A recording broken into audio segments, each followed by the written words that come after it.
안녕하세요. 디바메이예요. 메이크업하는 디바메이. 자, 지난번 영상에서 메이크업 없이 영상을 찍었더니 여러분이 또 좋아해 주시는 분들이 많으시더라고요. 너무너무 감사합니다.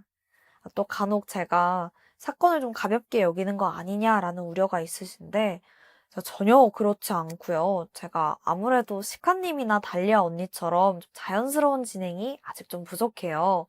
그래서 제가 원래 유튜브를 하던 대로 메이크업을 하면서 하면 조금 더 자연스럽게 되더라고요. 그래서 아직은 여러분이 익숙하지 않으실 수 있겠지만 제가 좀 더 노력해 보겠습니다. 그리고 처음에 시카님하고 시작할 때 제 나이 또래 한 20대 분들만 디바메이 영상 봐주실 줄 알았거든요. 근데 또 되게 다양한 연령대의 분들이 봐주셔서 그것도 너무너무 감사해요. 그래서 반말 컨셉 말인데 그거는 또 꼬꼬무처럼 좀 자연스럽고 편안한 분위기에서 약간 친구들한테 이해하기 쉽게 얘기해 주려고 컨셉을 잡은 거지. 절대 여러분을 무시한다거나 그런 거 아닌 거 아시죠? 그러면 여러분의 관심 넘치게 받고 있는 디바메이의 스토리텔링 지금부터 시작해 볼게요. 시간은 2009년 8월 15일 오전 7시. 미국 캘리포니아의 부에나파크라는 도시에서 한 여성의 시신이 발견돼. 시신은 골목 쓰레기통에 있었는데 여행용 캐리어에 들어있었고 안을 열어보니까 알몸이었어. 또 몸에는 심하게 맞은 듯한 흔적이 있더라고. 경찰은 시신을 부검했고 결정적인 사인은 목졸림에 의한 질식사로 나와. 근데 문제는 이 사람이 누구냐는 거잖아. 근데 신원을 알아내는 게 너무 어려웠어. 왜냐면 시신의 상태가 너무 참혹했거든. 치아가 모두 뽑혀져 있었고 손가락마저 전부 잘려져 있는 거야. 이건 분명 범인이 누군지 신원을 알아낼 수 없게 하려고 이런 거지. 그래도 경찰은 포기하지 않았어. 검시관들이 어떻게든 단서를 찾아내려고 애를 쓰는데 마침 사망한 여성한테서 가슴 수술한 흔적이 있더라고. 이거야. 그 보형물에 적힌 일련 번호로 어디서 수술을 받았는지 또 이 사람이 누군지 알아낼 수가 있잖아. 그렇게 겨우 밝혀진 피해자의 신원은 당시 28살이었던 자스민 피오레였어. 죽기 전 행적을 보니까 시신으로 발견되기 전날 저녁에 남편 라이언 젠킨스가 이미 실종 신고를 했더라. 남편이 말하길 8월 13일 저녁에 부부는 샌디에고에서 열리는 포커 축제에 참가했대. 그래서 확인해보니까 호텔 CCTV에 부부가 체크인하는 모습이 남아있긴 했어.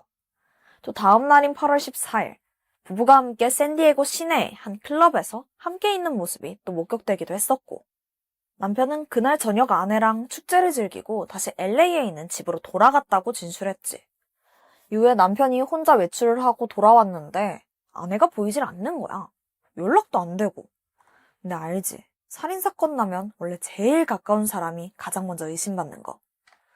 그래서 경찰이 우선 라이언을 참고인으로 불러들였어. 근데 황당한 답변을 하더라. 자기가 지금 비자 문제가 생겨서 캐나다에 와 있다는 거야.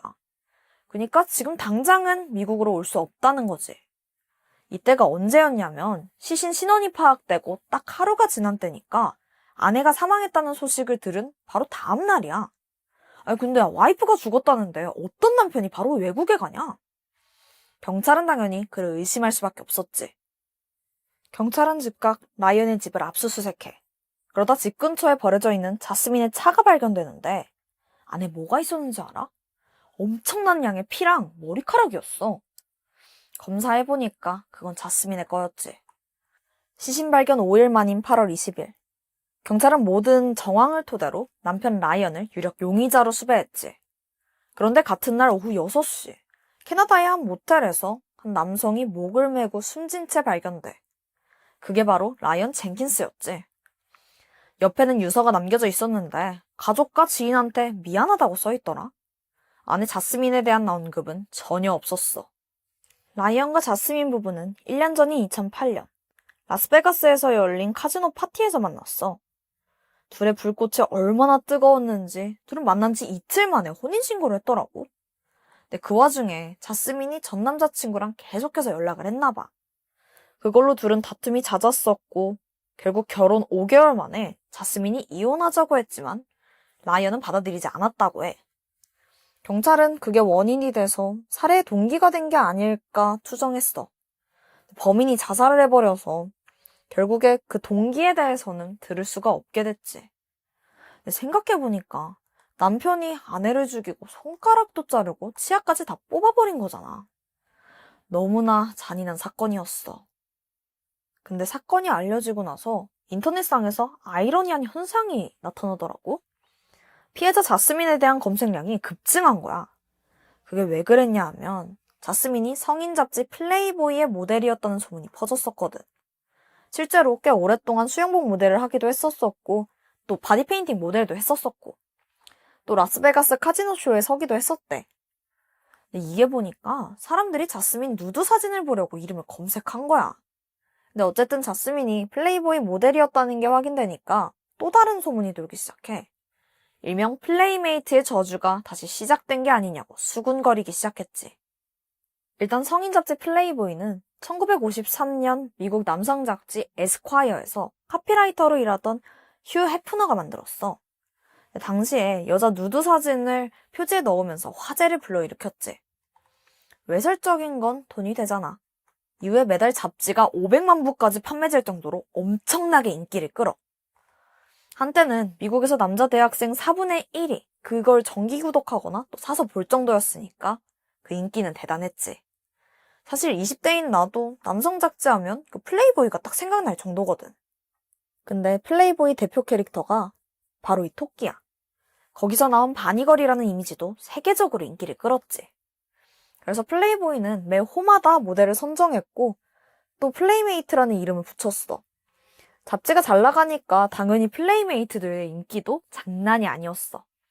이게 플레이메이트가 된다는 게 단순히 성인 잡지 모델이 됐다는 정도가 아니야. 약간 스타의 탄생 같은 거지. 그만큼 미국 전역의 얼굴을 알리는 거니까. 참고로 첫 번째 플레이메이트는 마릴린 먼로였거든? 그러면 말 다 했지 뭐. 근데 이상하다. 이들이 너무 갑자기 유명세랑 재력을 얻어서인지 유난히 플레이메이트들은 수많은 스캔들과 심지어 범죄까지 엮였더라고. 그런 사례가 한두 개가 아닌데 그래서 플레이메이트의 저주라는 말이 생긴 거야. 자, 내가 하나씩 소개해볼게. 1977년 2월 플레이보이 표지를 장식한 스타스토어. 원래 댄서를 꿈꾸면서 LA에 왔는데 클럽에서 우연히 플레이보이 관계자의 눈에 띄어서 모델로 데뷔하게 돼. 게다가 운도 좋아. 당시 BTS급으로 유명했던 록밴드 키스랑 같이 잡지 표지를 장식하면서 완전 승승장구했지. 근데 개인적인 삶은 좀 순탄치 않았어. 21살의 어린 나이에 결혼을 했고 아들을 낳게 됐지. 근데 얼마 못 가서 이혼하게 돼. 결국 스타는 아들을 어머니에게 맡겼고 자기는 플로리다 클럽에서 댄서로 일하면서 살아가게 돼. 너무나 어린 나이에 유명세를 얻어서인지 스타는 플로리다에서의 삶이 만족스럽지 않았어. 인생이 잘 안 풀린다고 생각하면서 쉽게 좌절해버려. 이후 매춘을 했고 점점 술과 또 마약에 빠지더라고. 30대에 접어들면서 정신 차리고 평범한 삶을 살겠다 결심했지만 의지하던 남자친구랑 헤어지고 이래저래 돈도 없고 우울해지면서 삶이 힘들게만 느껴진 거야. 그러던 1996년 3월 16일 플로리다의 한 대형 약국 뒤편 덤불에서 스타가 목이 졸려 사망한 채 발견됐어. 살인사건이 벌어진 거야. 그녀를 마지막으로 목격한 사람은 이웃 주민이었거든. 그 주민의 말에 따르면 스타가 새벽까지 길거리를 돌아다니면서 매춘을 시도하는 모습이 마지막이었다고 해. 경찰은 그녀가 새벽 5시 이후에 살해된 걸로 추정했어. 그런데 몇 주 전에도 한 매춘부가 목이 졸려 사망한 채 발견된 사건이 있었거든. 경찰은 즉각 연쇄살인의 가능성을 열어두고 수사를 했지. 하지만 끝내 아무것도 밝혀지지 않았고 스타스토어 살인사건은 지금까지도 미제로 남아있어. 너무 안타깝지? 사진 보면 너무너무 예쁜데 왜 그렇게 된 걸까? 자, 그 다음으로 플레이메이트의 저주 중 가장 유명한 사건을 소개해볼게. 1979년 8월 표지 모델이었던 도로시 스트래튼. 캐나다 밴쿠버에 사는 평범한 학생이었어. 아이스크림 가게에서 아르바이트하면서 착실하게 살아가고 있었지. 당시 17살이었던 도로시는 굉장히 예쁘장한 외모였는데 당연히 손님들이 많은 관심을 보였지. 근데 그 중에는 인근 클럽의 포주였던 폴 슈나이더도 있었어. 근데 그냥 쉽게 말해서 그냥 동네 양아치야. 근데 폴이 도로시한테 접근해서 내가 모델로 데뷔시켜줄게. 막 이러면서 온갖 수작을 부리더라. 막 비싼 보석을 선물하기도 하고 고급 레스토랑에서 밥을 사주기도 해. 근데 알고 보니까 폴이 이렇게까지 공들인 이유가 있더라고. 당시에 플레이보이 창간 25주년이었거든. 그래서 그걸 기념해서 25,000달러. 그러니까 하나로 한 1억 원이 넘는 그런 상금을 걸고 새로운 모델을 찾고 있던 거야. 기존에 있던 상업 모델이 아니라 완전 뉴페이스를 찾고 있던 거지. 폴은 도로시가 여기에 딱이라고 생각한 거야. 그것도 모르고 도로시는 자기한테 잘해주고 또 친절한 폴한테 점점 설득당하고 있었고 결국엔 전적으로 폴을 믿고 의지하기 시작해. 일단 플레이보이 오디션에 지원하려면 누드 사진이 필요했었거든? 근데 도로시 당시 17살이었잖아. 그러니까 미성년자여서 부모의 동의가 필요했던 거지. 근데 어떤 부모가 미성년자 딸 누드 사진을 허락하냐고. 이게 안 될 줄 알았는데 놀랍게도 도로시의 부모는 별 관심이 없었나 봐. 폴은 완전 쉽게 부모님의 동의를 받아내고 그 후에 도로시의 누드 사진을 찍어서 플레이보이에 보내게 돼. 폴의 예상은 적중했지. 도로시는 치열한 경쟁을 뚫고 결승까지 올라가. 비록 1등은 아니었지만 1979년 8월 플레이메이트로 선정이 되기도 하고 대망의 표지 모델을 장식하게 돼. 셀럽의 길을 걷게 된 도로시랑 매니저를 자처하는 폴. 이 둘은 아예 LA로 이사와서 본격적으로 모델 일을 시작하더라. 도로시는 폴이랑 결혼까지 하게 돼. 이때 도로시는 겨우 19살이었어. 그렇게 행복한 일만 가득할 줄 알았지. 하지만 도로시를 향한 폴의 집착이 또 날이 갈수록 심해지는 거야. 근데 이게 사랑 문제가 아니야. 도로시 몸값이 오를수록 자기 재산도 불어나잖아. 도로시는 말 그대로 그냥 상품인 거지. 폴은 도로시가 먹는 음식이나 입는 옷까지 모든 걸 통제했어. 한편 도로시는 플레이보이의 창시자 휴 해프너의 눈에 들면서 연기를 시작하게 돼. 그러면서 당시 영화 감독이었던 보그나도 미치랑 만나더니 은밀히 미래를 즐기게 됐지. 물론 그 만남이 오래가지는 못했어. 폴이 사리통장을 고용해서 아내의 일거수일투족을 지켜보고 있던 거야. 1980년 8월 도로시는 결국 폴한테 모든 사실을 털어놓고 이혼을 요구했어. 의외로 폴이 순순히 받아들이는 듯 하더라.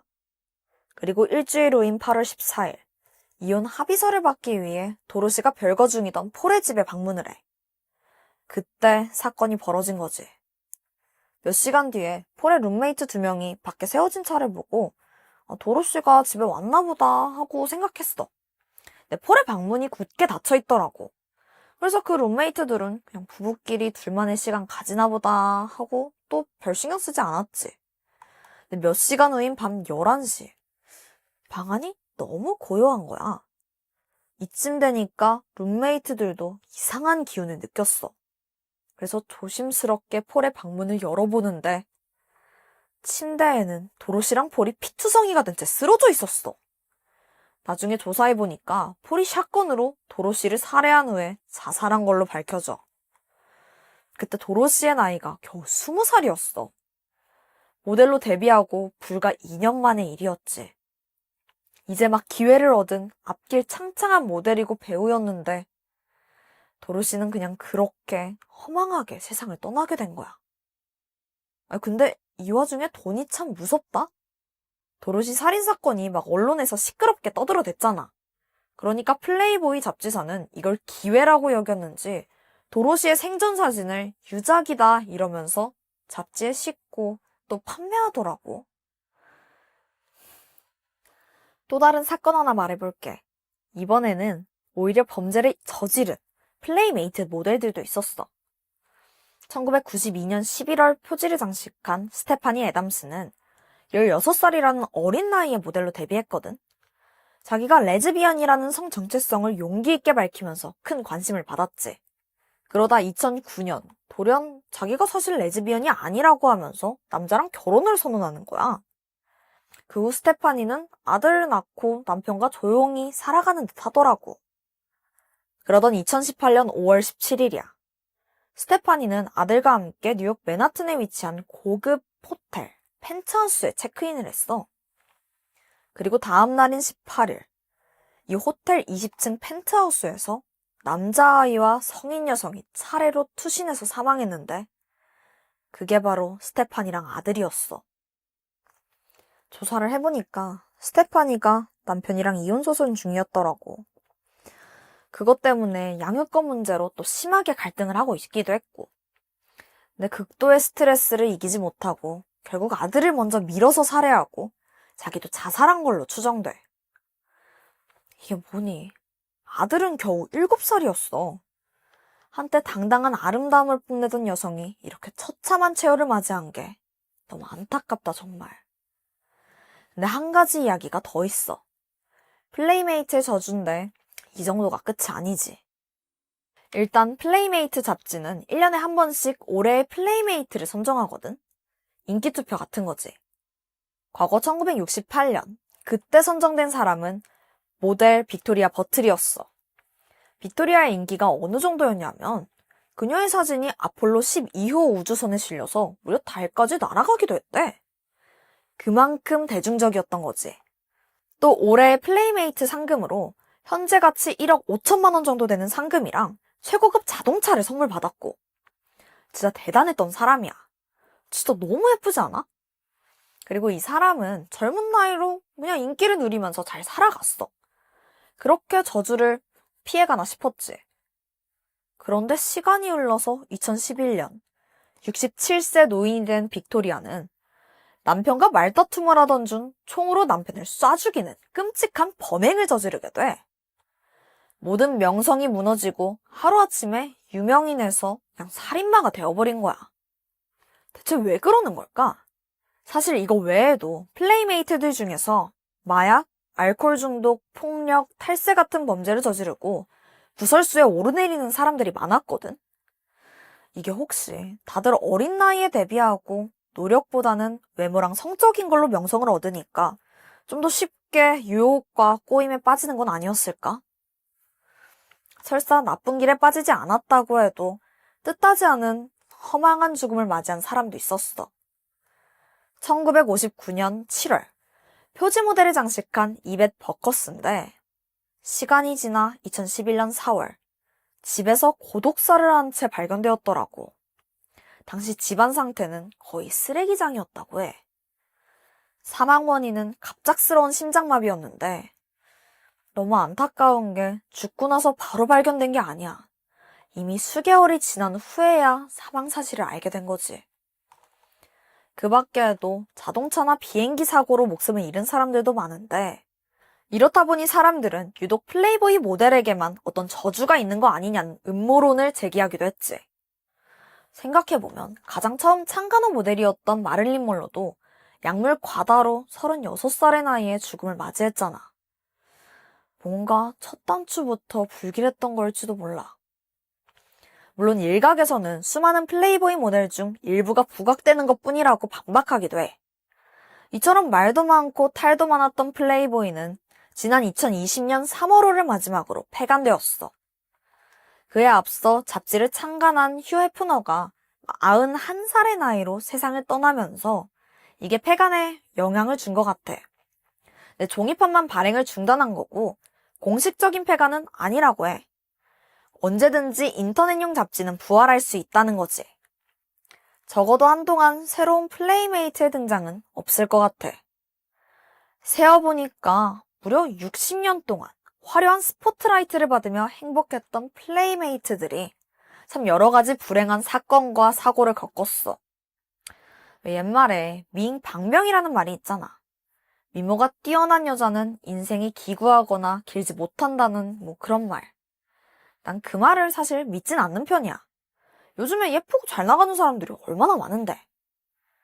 근데 예쁘다는 이유만으로 좀 더 쉬운 기회를 얻고 또 유혹을 받는 것도 사실이잖아.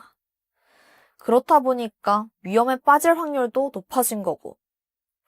그래서 그런 말이 나온 게 아니었을까 싶네. 내가 오늘 준비한 이야기는 여기까지야. 나는 다음번에 또 새로운 스토리로 올게. 그럼 안녕.